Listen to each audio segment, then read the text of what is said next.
नमस्कार मेरे प्यारे विद्यार्थियों, मैं अंकित सोलंकी आप सभी प्यारे विद्यार्थियों का Solanki sir mathematics YouTube channel पे तहे दिल से स्वागत अभिनंदन वंदन करता हूं। उम्मीद करते हैं कि आप स्वस्थ हैं, मस्त हैं और अपनी तैयारी में पूरी तन्मयता से लगे हैं।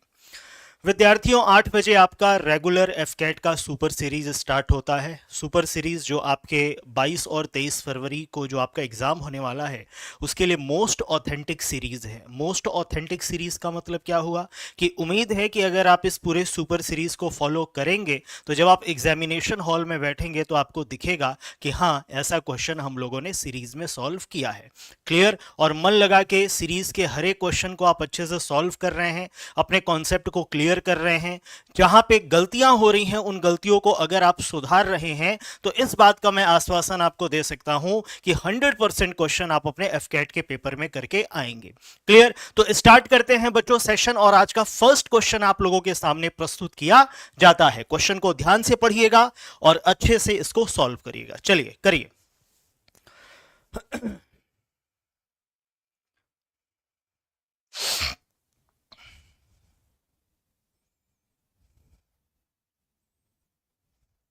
सेशन को एक बार शेयर सभी विद्यार्थी जरूर कर देंगे।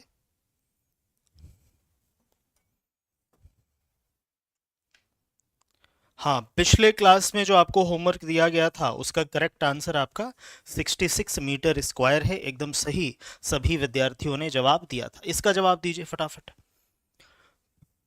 क्वेश्चन कह रहा है कि a container contain 10 litre of mixture in which there is 10% sulphuric acid.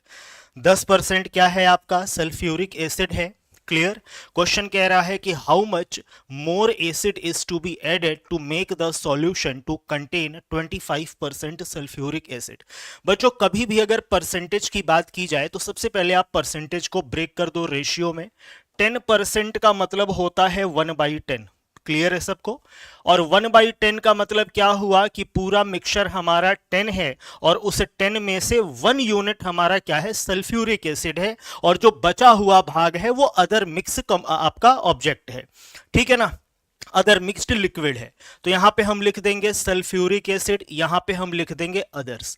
ठीक है? टोटल मिक्सचर अगर हमारा 10 है, उसमें से 1 सल्फ्यूरिक एसिड हुआ तो अदर कितना हुआ? 9 हुआ। फिर क्वेश्चन कह रहा है कि कितना सल्फ्यूरिक एसिड और मिलाया जाए कि इसकी मात्रा 25% हो जाए। बच्चों, 25% का मतलब होता है 1/4। इसका मतलब क्या कि पूरा मिक्सचर हमारा 4 यूनिट, उसमें से 1 यूनिट हमारा सल्फ्यूरिक एसिड। तो अगर पूरा मिक्सचर हमारा 4 है, उसमें से 1 यूनिट अगर सल्फ्यूरिक एसिड है तो अदर कितना होगा? तो 4 में से 1 गया, अदर कितना आएगा? 3। क्लियर? अब अपने दिमाग में एक बात सोचो, हम लोग प्रीवियस सेशंस में भी हर बार ऐसे क्वेश्चन को देख रहे हैं। मैंने आपको कई बार बताया है कि अगर हम एक मिक्स ऑब्जेक्ट को मिलाते हैं, क्लियर, तो दूसरे का जो क्वांटिटी है उस पर कोई फर्क पड़ने वाला नहीं है। इसका मतलब यह हुआ कि अंकित सर ये जो अदर है ना, ये हमारा कांस्टेंट रहेगा, और अगर ये कांस्टेंट है तो इसी को हम बैलेंस करते हैं। बैलेंस कैसे करेंगे? तो यूनिट सेम कर दीजिए। कैसे यूनिट सेम करेंगे? तो नीचे वाले रेशियो को आप 3 से मल्टीप्लाई कर दो, और जब 3 से मल्टीप्लाई करोगे बच्चों तो ये क्या हो जाएगा? तो सर ये हमारा होगा 3 और ये होगा 9। क्लियर? हम लोगों ने सल्फ्यूरिक एसिड मिलाया है, अदर जो मिक्स ऑब्जेक्ट है उस पर कोई फर्क नहीं पड़ा। यही हमारा हथियार है। क्लियर हुआ? अच्छा, इसका मतलब कि हमने सल्फ्यूरिक एसिड कितना मिलाया? 1 से 3 यानी कि 2 यूनिट। अब बात ये आती है कि ये 2 यूनिट होगा कितना? तो क्वेश्चन में बोला है कि शुरुआत में ये जो मिक्सचर है ये कितना है? 10 लीटर का है। It means sulphuric acid plus other 10 unit हुआ, और इसकी मात्रा 10 लीटर के बराबर। 1 यूनिट की वैल्यू 1 लीटर। क्लियर? तो कितना मिक्स किया गया है? 2 यूनिट। 2 इंटू 1 बराबर 2 litre is the correct answer. Second option. अब अगर आपका कॉन्सेप्ट क्लियर होता ना, ठीक है, उम्मीद है कि आपका कॉन्सेप्ट क्लियर होगा, तो ऐसे प्रश्न आप उंगलियों पे कर लेते, कलम भी उठाने की जरूरत आपको नहीं पड़ती। क्लियर? चलिए अगला सवाल।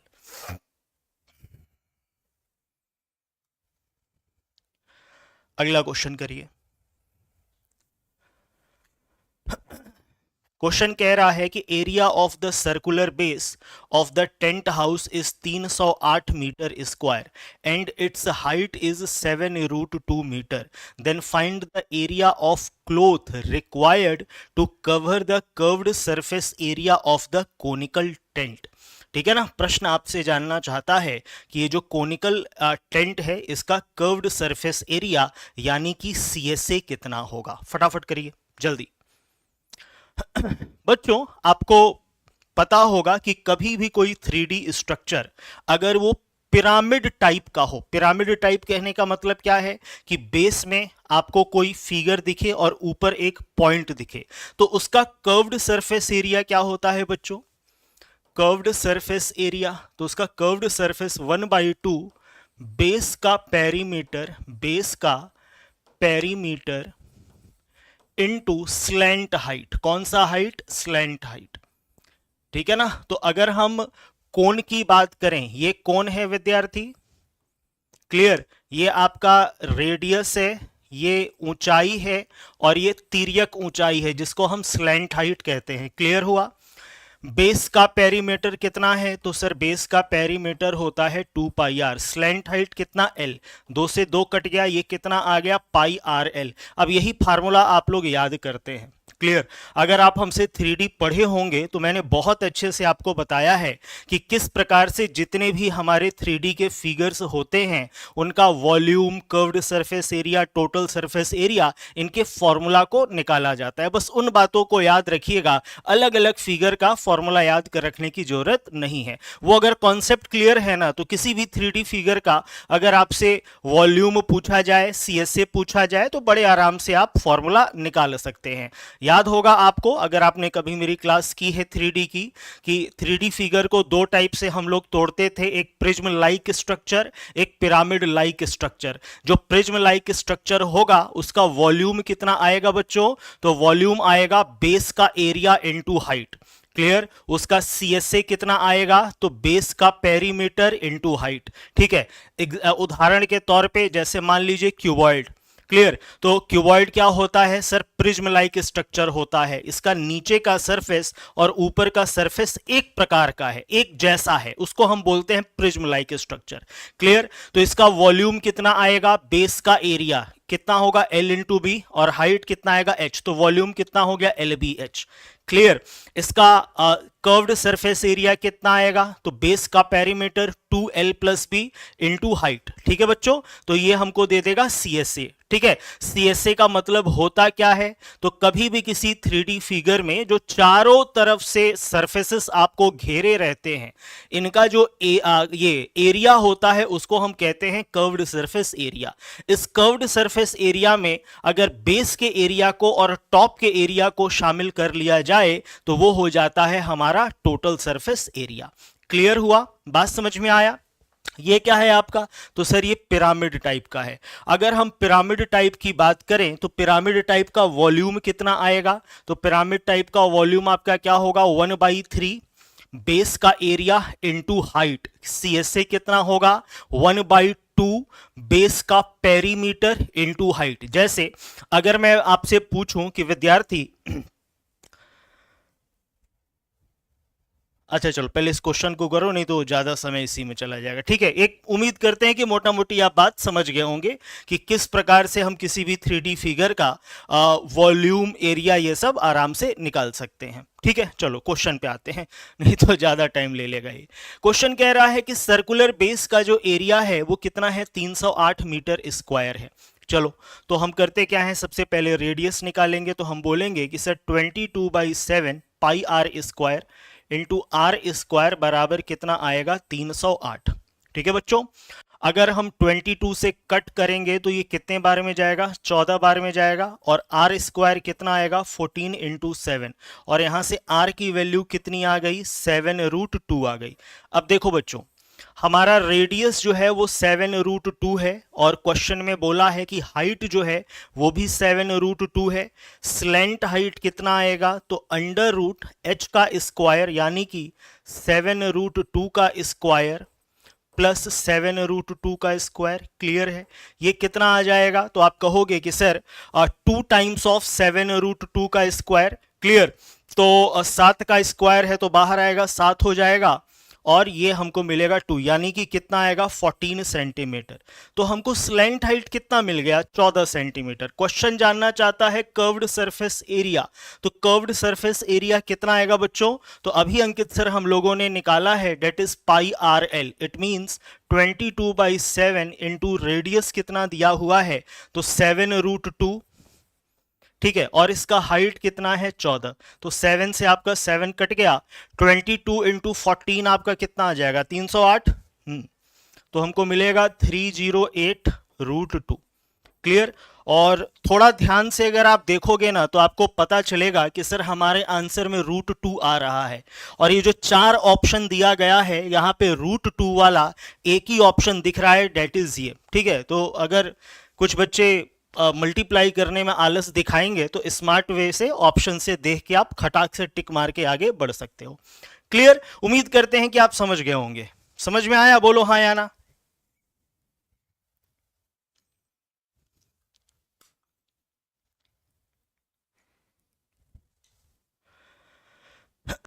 चलिए ये करिए जल्दी। A man purchases 2 fan. थोड़ा सेशन को शेयर वेयर कर दो यार, मेरे पास ऐसे ऐसे कमेंट आते हैं कि अंकित सर प्लीज एफ कैट का सुपर सीरीज बंद मत करिएगा, ये मत करिएगा, वो मत करिएगा। ठीक है, हम रेगुलर क्लास देखते हैं, पता नहीं मुझे समझ में नहीं आ रही कि रेगुलर कौन क्या देखता है। ठीक है, या तो हम लाइव पढ़ाएं ही ना, पहले ही हम भी जब फ्री टाइम अपना निकाल के सेशन को हम रिकॉर्ड कर लें, फिर वो अपलोड कर दें, जब सभी विद्यार्थी रिकॉर्डेड ही देखते हैं तो। ठीक है, लाइव आने का मेन मकसद क्या है?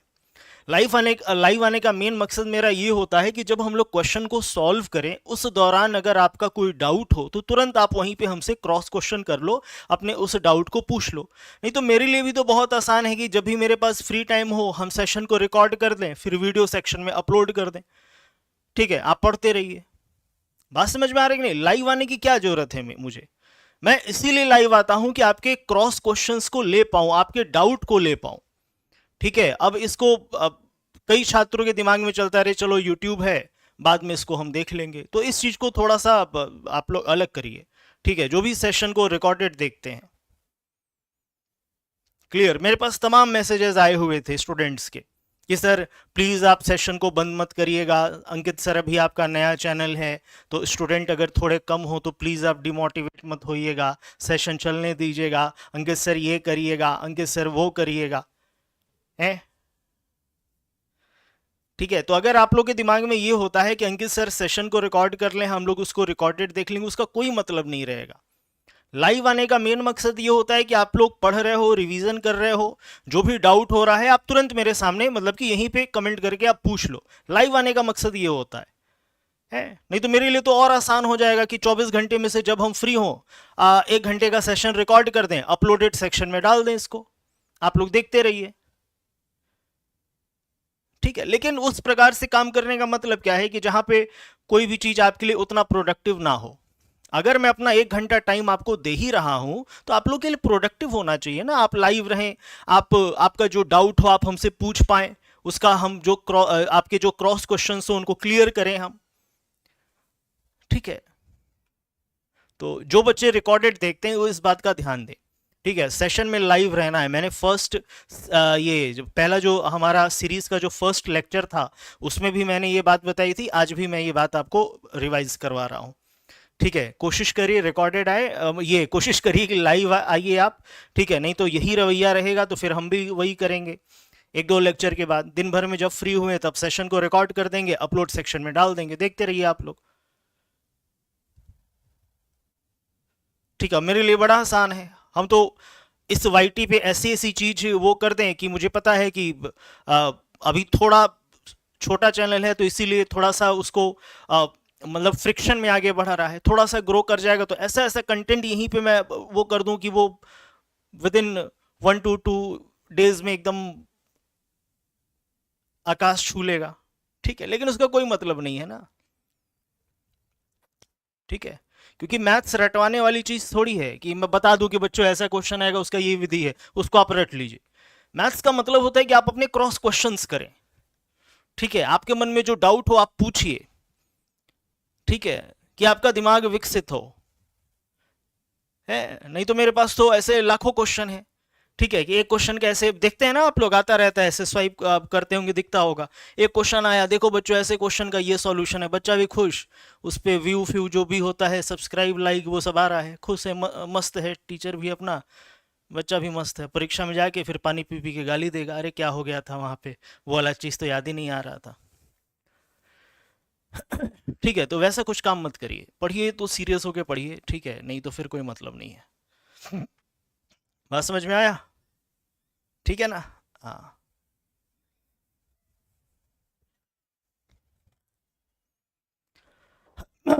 चलिए करिए। गणित का मतलब होता है सोचना, बुद्धि को विकसित करना, बुद्धि विकसित नहीं करिएगा कुछ होने नहीं वाला है। ठीक है, रट के आप कोई कंपटीशन नहीं निकाल सकते हैं, इस बात का हमेशा ध्यान देना है।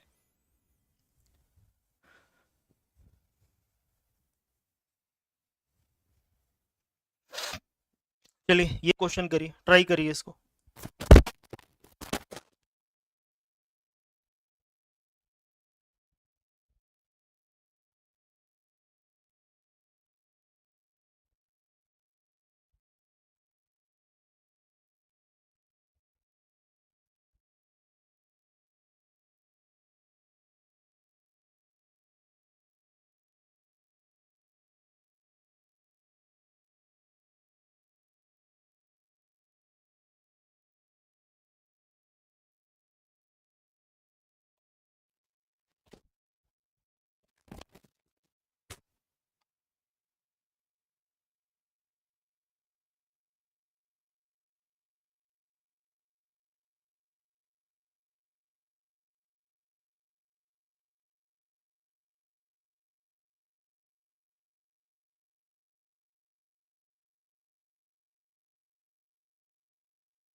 हेलो, चलो ठीक है, समझ गया ना। एलिगेशन का मेथड हमने लगाया, एलिगेशन का मेथड लगा के दोनों जो फैन हैं उनके सीपी का रेशियो हमको मिल गया 3:5। ठीक है, दोनों को हमने ऐड किया, 8 यूनिट बराबर 2160, 1 यूनिट बराबर 270।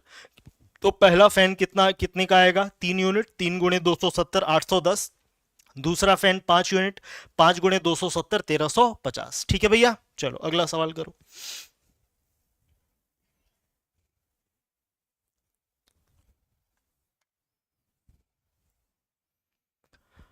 अगला क्वेश्चन करो। A sum become 3 time in 5 year at a compound interest in how many year the same sum will become N time 9 times. ठीक है, इसका एक ट्रिक होता है, आप लोग पढ़े होंगे कि कभी भी जैसे मान लीजिए कि कोई अमाउंट है वो सीआई लगने के बाद N1 टाइम्स हो जाता है T1 ईयर में और N2 टाइम्स हो जाता है T2 ईयर में। तो सिंपल क्या करो, इसको उठाओ इनके सिर पे लगाओ, इसको उठाओ इनके सिर पे लगाओ। ठीक है, तो क्वेश्चन ने कहा 3 time in 5 year and how many, कितने वर्षों में ये 9 टाइम्स हो जा रहा है, in how many year it will become 9 times. तो हम कहेंगे कि सर 3 के सिर पे हम T लगाते हैं, ठीक है, और 9 के सिर पे हम 5 लगा देंगे। सही बात है कि नहीं? देखो 3 गुना होता है 5 वर्षों में, और मान लेते हैं कि 9 गुना होता है T वर्षों में। तो T को उठाएंगे इसके सिर पे लगाएंगे, 5 को उठाएंगे इसके सिर पे लगाएंगे। ठीक है, बेस को सेम करिए बच्चों, तभी पावर इक्वल होगा। तो इसको हम लिख सकते हैं 3 का स्क्वायर।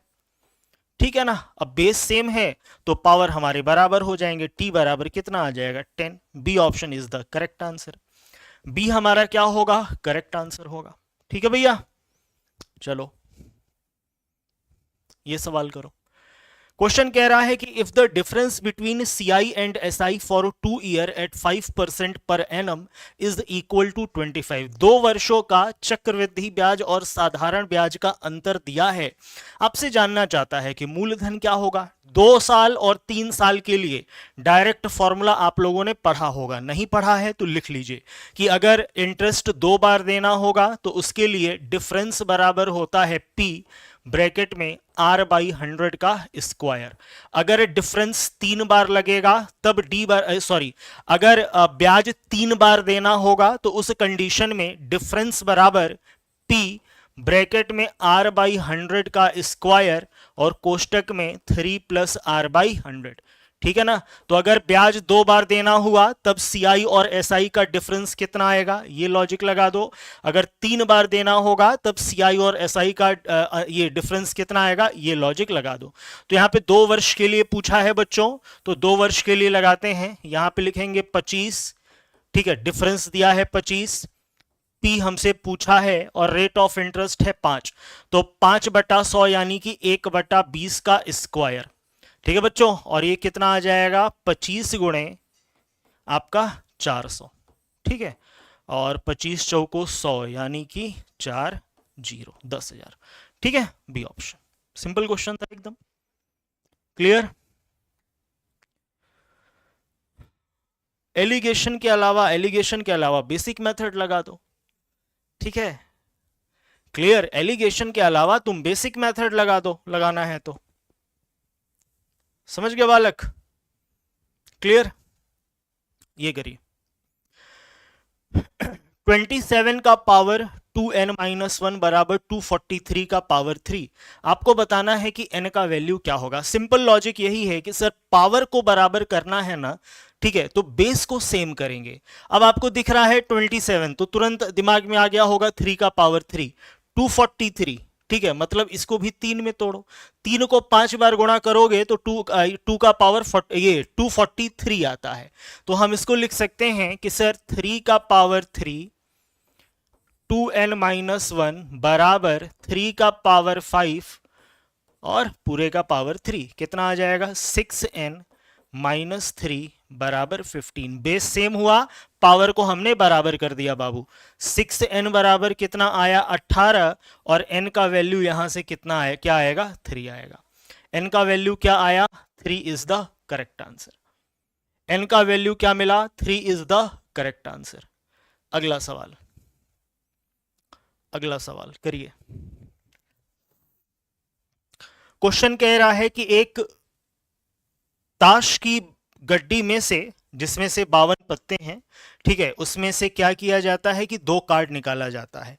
आपको बताना है कि इसकी प्रायिकता क्या है कि जो दोनों कार्ड हैं वो या तो ब्लैक हैं या तो क्वीन है, ठीक है, या तो ब्लैक और या तो क्वीन, ठीक है। तो प्रोबेबिलिटी बराबर आपको पता होगा favourable outcome upon total outcome. Clear. Cards के बारे में भी आपको जानकारी होगी कि सर 52 पत्तों की गड्डी में 2 कलर होता है, लाल और काला। क्लियर। टोटल 4 सूट होते हैं, 2 सूट एक कलर के, 2 सूट एक कलर के, एक सूट में 13 पत्ता होता है। क्लियर। जिसमें से रिस्पेक्टिव कार्ड कौन होता है? पावरफुल कार्ड ए, के, क्यू, ठीक है ना। उसके बाद फेस कार्ड होता है कौन? के, क्यू, जे।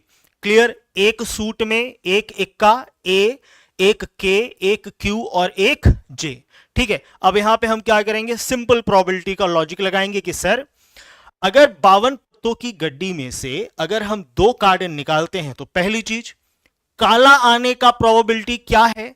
तो काले ब्लैक कितना होगा? 26, 26C2 अपॉन 52C2, ठीक है ना। अच्छा, उसके बाद क्वेश्चन ये कहा कि या क्वीन, ठीक है, क्वीन कितनी होंगी? तो सर एक सूट में एक क्वीन, तो 4 सूट में 4 क्वीन, तो प्लस 4C2 अपॉन 52C2, ठीक है, favourable outcome upon total outcome. अब ये दोनों कारनामा जब आप करोगे ना तो आपके दिमाग में एक बात आएगा कि अंकित सर यहां पे जो हम क्वीन निकाल रहे हैं ना, हो सकता है कि वो क्वीन यहां पे भी हो, ठीक है। कहने का मतलब ये है कि जैसे मान लो कि यहां पे हमने 2 ब्लैक कार्ड निकाला, यहां पे 2 क्वीन निकाला। अभी जो क्वीन होंगी ये आपके ब्लैक में भी उपस्थित होंगी, यानी कि ये कंडीशन ओवरलैप होगा। इसको हम क्या करेंगे? माइनस कर देंगे। तो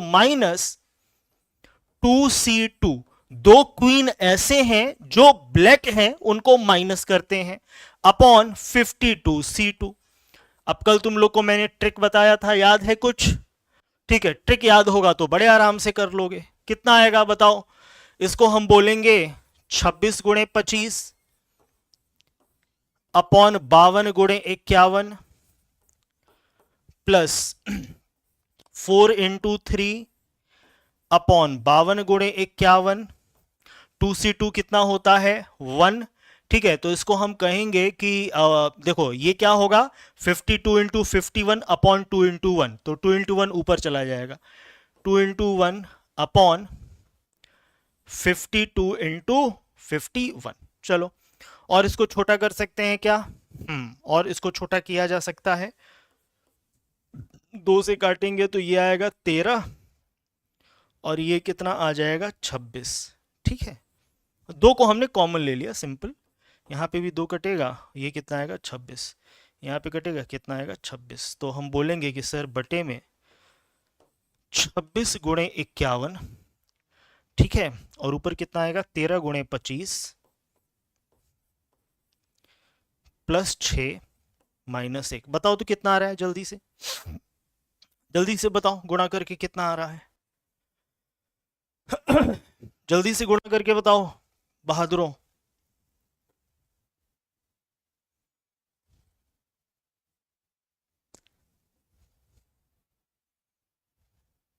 कौन सा बेटा? फिर से बता दीजिए मोनू, कौन सा क्वेश्चन?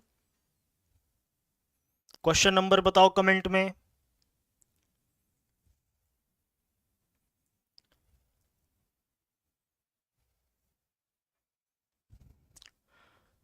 चलो, ये कितना आ रहा है? 330 बटा 1326 आ रहा है इतना, एवरीवन, ठीक है। 330 बटा 1326, बी ऑप्शन। समझ गए? पहले हमने काला कार्ड निकाला, फिर हमने क्वीन निकाला, फिर अचानक हमको याद आया कि जो क्वीन है वो तो काले में भी उपस्थित होंगी। बात समझ में आ रही है कि नहीं? क्लियर। तो हमने उस एक ओवरलैपिंग वाले कंडीशन को माइनस कर दिया। क्लियर। अगर तुम लोग प्रोबेबिलिटी पढ़े होगे तो P A यूनियन B बराबर होता है probability of A, probability of black card plus probability of queen card minus P black और क्वीन का इंटरसेक्शन। तो ब्लैक और क्वीन का इंटरसेक्शन क्या है, ये है। क्लियर, ठीक है।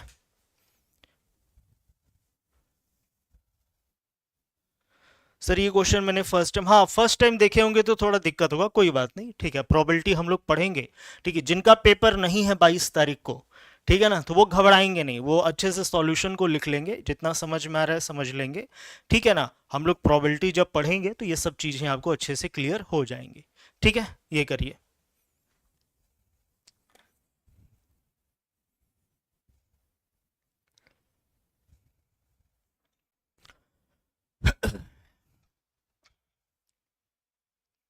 जल्दी करिए। सवाल कह रहा है कि ए और बी मिलकर किसी काम को 30 दिन में करते हैं, ठीक है। फटाफट करना है रफ्तार में।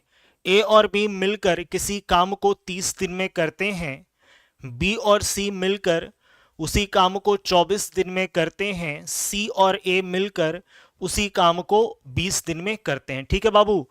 30 24 20 इनका एलसीएम कितना आएगा, 120, ठीक है। 120 को 30 से डिवाइड करोगे कितने बार में जाएगा, 6 बार में। 120 को 24 से डिवाइड करोगे 5 बार में, और नहीं नहीं, ये 4 बार में जाएगा ना। 30 चौको 120, ये 5 बार में जाएगा, और ये कितने बार में जाएगा आपका, 6 बार में जाएगा, ठीक है। चलो, they all together till 12th day, then A and C leave. 12 दिनों तक सभी मिलकर काम करते हैं, फिर ए और सी काम छोड़ के चले जाते हैं। हाउ मैनी मोर डेज, कितना और दिन लगेगा ताकि बी उस काम को खत्म कर दे। बहुत सिंपल क्वेश्चन है बाबू, ठीक है। अगर इनको ऐड करेंगे तो 2 times of A plus B plus C, ये किसके बराबर आएगा, 6 4 10 5 15। यहां से बाबू ए प्लस बी प्लस सी की एफिशिएंसी कितनी आ जाएगी, 15/2 आ जाएगा कि नहीं, ठीक है। हमको किसका एफिशिएंसी चाहिए, बी का क्षमता, बी की एफिशिएंसी। हमको बी का एफिशिएंसी चाहिए, तो इन तीनों में से ए प्लस सी की एफिशिएंसी माइनस कर देते हैं, तो बी का एफिशिएंसी कितना आ जाएगा। ध्यान से देखो, बी की क्षमता कितनी आ जाएगी, तो आप कहोगे कि अंकित सर बी का क्षमता हमको मिलेगा 15/2 माइनस ऑफ ए प्लस सी का क्षमता, डेट इज कितना, 6, ठीक है। 6 दूनी 12, 15 में से 12 गया, 3/2। अब ध्यान से सुनो, सवाल ने यह कहा कि ये तीनों मिलकर 12 दिन तक काम किए हैं, तो तीनों मिलकर एक दिन में इतना काम करते हैं, तो 12 दिन में कितना काम करेंगे, गुणे 12। इसको काटिएगा, 6 बार में जाएगा, 15 छक होता है 90। यानी कि बच्चों 120 में से 90 काम हो गया है, तो कितना काम बचा है, 30 काम। और इस 30 काम को कौन करेगा, तो 30 काम को अंकित सर बी करेगा। बी एक दिन में कितना काम करता है, तो 3/2 काम करता है। क्लियर, बी एक दिन में 3/2 काम करता है। कहां लिख दें, यहां लिख दें। तो बचा हुआ काम 30/3/2 कितने दिन में, ये आएगा 10, और 10 दूना बाबू 20। आंसर क्या आया, 20 days is the correct answer. हाँ वेरी गुड, देखो सभी बच्चों का कितना अच्छा आंसर आ गया था। राहुल का आ गया, योगेश का आ गया, किरण का आ गया,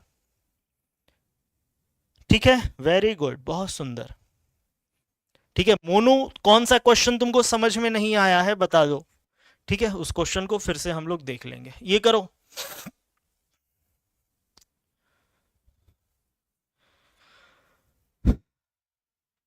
कोई बात नहीं राहुल, कोई बात नहीं, अच्छे से आप बस सुनिए। आप बस अगर चुपचाप मुझे सुन भी रहे हैं ना, तो बहुत अच्छे से एक एक चीज आपको समझ में आएगा, ठीक है। Don't worry, just listen me very carefully, understood, ठीक है। क्वेश्चन कह रहा है कि एक स्टूडेंट है जो 40% स्कोर करता है और 40 नंबर से फेल हो जाता है।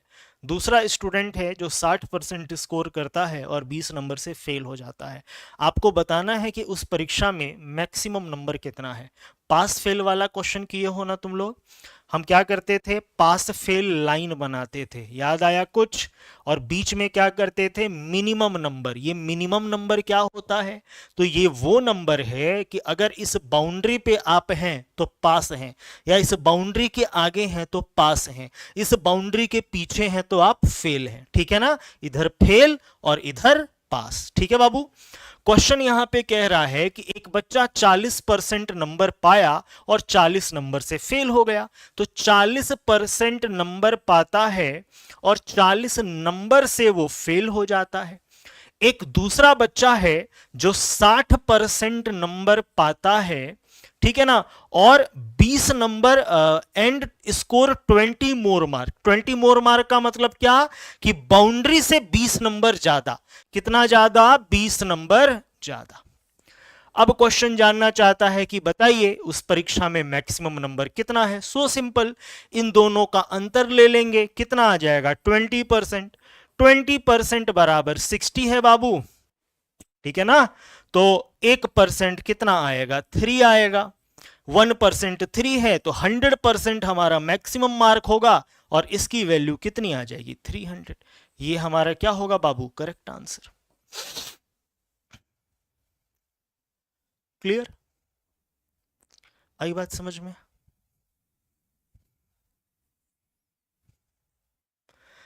300 इज द करेक्ट आंसर। 300 क्या है? हमारा सही जवाब है। ठीक है, चलो ये करो। ये बड़ा सुंदर क्वेश्चन है, देखते हैं कितने बच्चे इसका जवाब दे पाते हैं। करिए। X sold something to Y for 540 rupees with a 20% loss. Y spent 170 rupees repairing it and selling Z at the rate at which X would have gained 24%। यहाँ पे बस भाषा अपने आप मतलब कि आपको फंसाएगा। ठीक है, लैंग्वेज को बड़ा ध्यान से पढ़िएगा कि प्रश्न बोल क्या रहा है। ठीक है, X ने कोई सामान Y को बेचा 540 रुपए में, ठीक है, लेकिन बेचा तो 20% के नुकसान में बेचा। क्लियर? इसका मतलब क्या है? तो आप कहोगे कि अंकित सर 20% नुकसान यानी कि 80% का कीमत जो दिया है वो कितना है? 540। ठीक है ना, कितना है? 540 है। ठीक है, 80% का कीमत कितना है? 540। ठीक है, उसके बाद फिर सवाल ये कहा कि Y spent 170 rupees on repairing it and selling Z at the rate at which X would have gained 24%। ठीक है, उस रेट में जेड को बेचा जिस रेट पे एक्स को 24% का प्रॉफिट होगा। ठीक है ना, बहुत सरल है। 80% का दाम 540 है, 100% का दाम निकाल लो, तुमको एक्स का सीपी मिल जाएगा। एक्स का तुमको सीपी मिल गया, फिर 24% बढ़ा के निकाल लो, तुमको क्या मिल जाएगा? जेड का एसपी मिल जाएगा, क्योंकि जेड ने कितने में बेचा है? तो जितने पे एक्स को 24% का प्रॉफिट होता था। बात समझ में आ रहा है कि नहीं? तो जेड का जो एसपी है वो एक्स के 24% प्रॉफिट वाले कॉस्ट के बराबर है। तो यहां से 100% का वैल्यू, या यहीं से तुम डायरेक्ट 124% का वैल्यू निकाल लो। ठीक है ना, वो क्या होगा? वो जेड का एसपी हो जाएगा। आ जाएगा आंसर। फटाक से करो, जल्दी करो।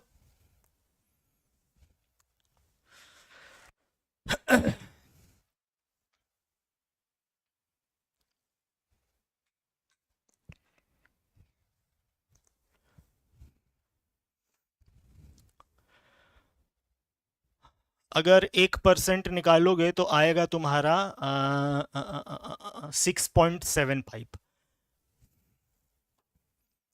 1% का वैल्यू 6.75, ठीक है ना, और 100% का वैल्यू तुमको मिलेगा 675। देखो बाबू, अगर तुम स्टेप बाय स्टेप लिखना चाहते हो तो ऐसे आराम से सीपी निकालो, ऐसे करो, या तुम डायरेक्ट करना चाहते हो तो तुम कहोगे कि मास्टर साहब इतना लंबा हम क्यों करें। ठीक है, 80% इतना दिया है तो 124% कितना आएगा? तो 124% आएगा 540 बटा 80 इंटू 124 आएगा कि नहीं? क्लियर? ये कितना आया? 6.75। ठीक है, और 6.75 इंटू 124 मल्टीप्लाई करके देखो कितना आ रहा है। ठीक है, मल्टीप्लाई करके देखो कितना आ रहा है बच्चों।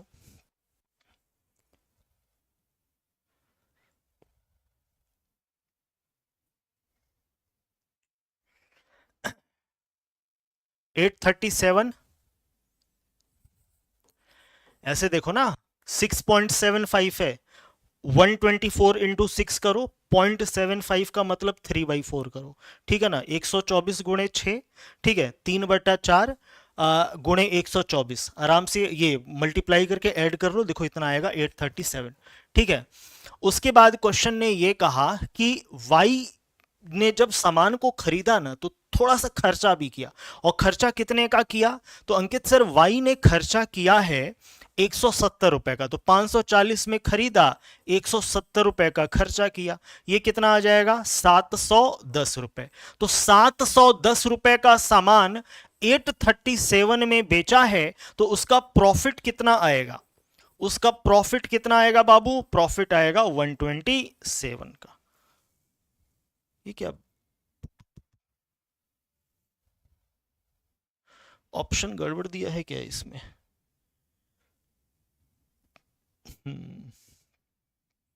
इसमें ऑप्शन गड़बड़ दिया है बच्चे, ठीक है ना,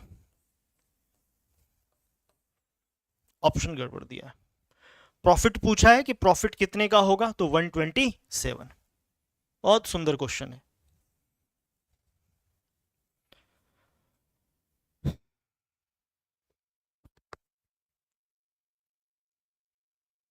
ठीक है,